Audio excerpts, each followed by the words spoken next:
सबैजनालाई आजको सृष्टि एकाडेमीको एनुअल डेमा हार्दिक स्वागत गर्न चाहन्छु। म प्रभु ढकाल, प्रलभ ढकालको बाबा।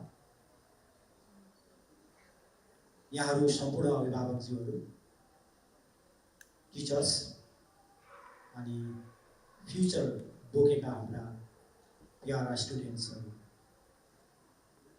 हामी एउटा यस्तो प्लेटफर्ममा छौँ जुन प्लेटफर्मले हाम्रा सन्ततिहरूको भविष्य बोकेको छ र त्यो प्लेटफर्ममा हामी सबै एउटै फ्यामिलीको रूपमा जोइन भएका छौँ।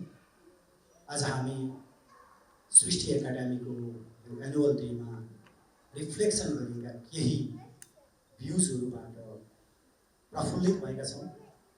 ती भ्युजहरू भनेका फ्युचरका प्रोजेक्सनहरू हुन्। स्टुडेन्ट्सहरूले जुन प्रतिभाहरू देखाइरहनु भएको छ, यसले स्कुलको डेडिकेसन, हार्डवर्किङ र स्कुलले विद्यार्थीहरूप्रति दिएको कन्फिडेन्सलाई प्रोजेक्सन गरिरहेको छ।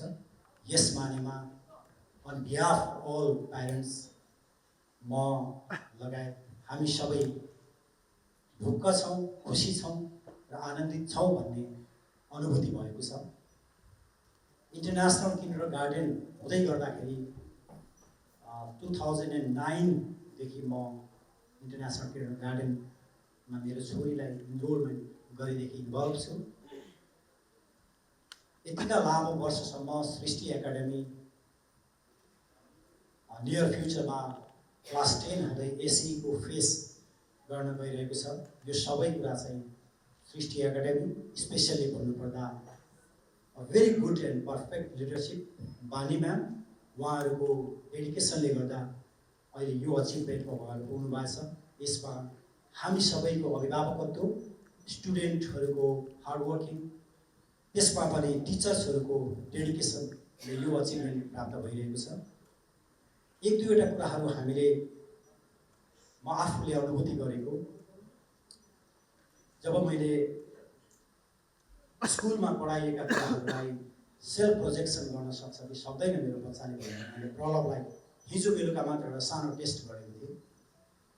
विभिन्न समयमा म स्पिच कम्पिटिसनमा भाग लिएँ, स्कुलका विभिन्न एक्टिभिटिजहरूमा भाग लिएँ भनेर उसले मलाई सुनाइरहेको हुन्थ्यो, हामी आमा बुवालाई सुनाइरहेको हुन्थ्यो।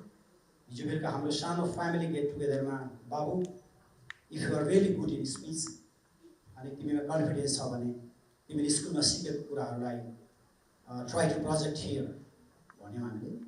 र 10-15 जना फ्यामिली मेम्बरको अगाडि तिमीलाई के विषयमा प्रोजेक्ट गर्न मन लाग्छ त्यो प्रोजेक्ट गर्न भन्यौँ।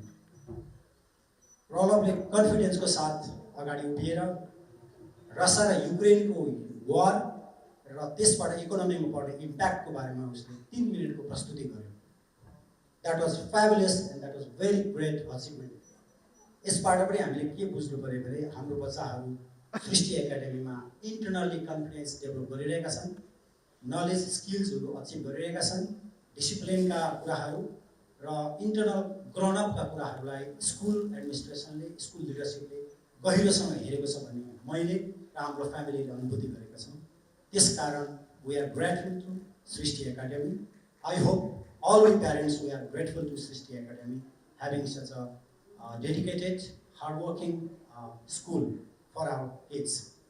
Definitely, extracurricular activities, outsourcing, र extra activities हामीले जति अपेक्षा गरेको छौँ अझ बढी होस् भन्ने त चाहन्छौँ, तर प्यारलली कन्टेन्ट स्कुलको करिकुलम र एक्स्ट्रा कुराहरूलाई पनि प्यारलली लैजानु भविष्यमा उचित हुन्छ। यसमा हाम्रो एज अ प्यारेन्ट्स रोल अत्यन्तै इम्पोर्टेन्ट हुन्छ। म यहाँहरू सम्पूर्ण अभिभावकहरूलाई, म आफू स्वयंलाई पनि एउटा कुरामा चाहिँ अलिकति बढी ध्यान दिनु पर्छ जस्तो मैले अनुभूति गरेको छु। अहिलेको मोडर्न ट्रेन्ड, अहिलेको डिजिटल प्लेटफर्म, वर्ल्ड चाहिँ एउटै होम भइरहेको अवस्थामा हामीले हाम्रा बच्चाहरूलाई कम्तीमा पनि सोसल नेटवर्किङ अथवा यो डिजिटल ग्याजेट्सहरूको युजलाई चाहिँ हामीले अलिकति टेक केयर गर्नुपर्ने अवस्था आएको छ। यसबाट चाहिँ हामीले हाम्रो बच्चाहरूलाई थोरै डिस्टेन्समा राखेर निड बेसमा मात्रै प्रयोग गर्न लगायौँ भने डेफिनेटली हामी उहाँहरूको ग्रोनअपको लागि चाहिँ सपोर्टिभ हुन सक्छौँ। अन्तमा यो प्लेटफर्म मलाई उपलब्ध गराइदिनु भएकोमा सृष्टि एकाडेमी सृष्टि स्कुलप्रति एकदम आभार व्यक्त गर्दछु। अभिभावकज्यूहरूले मलाई यो प्लेटफर्मको लागि हौसला प्रदान गरिदिनु भएको यहाँहरूप्रति पनि हार्दिक आभार व्यक्त गर्न चाहन्छु। Let's hope for the best. Srishti स्कुलले आगामी दिनहरूमा चाहिँ एसईको फेस गरिरहेको अवस्था छ। हामी सबैले ह्यान्ड इन ह्यान्ड मिलायौँ र हामी सबैले बेस्ट एफोर्ट दियौँ भने पक्कै पनि हाम्रो बच्चाहरू स्कुलको भविष्यलाई हामी अझ उचाइमा पुर्याउन सक्छौँ। हामी सबैको equal contribution, equal participation, equal dedication र हामी सबैको इन्ट्रेस्ट यसमा चाहिँ मेजर रोल र माइलस्टोनको हुन्छ भन्ने विश्वास लिँदै पुनः एकपटक सृष्टि एकाडेमीप्रति आभार व्यक्त गर्दै यहाँहरू सबै प्रति हार्दिक आभार व्यक्त गर्न चाहन्छु। धन्यवाद।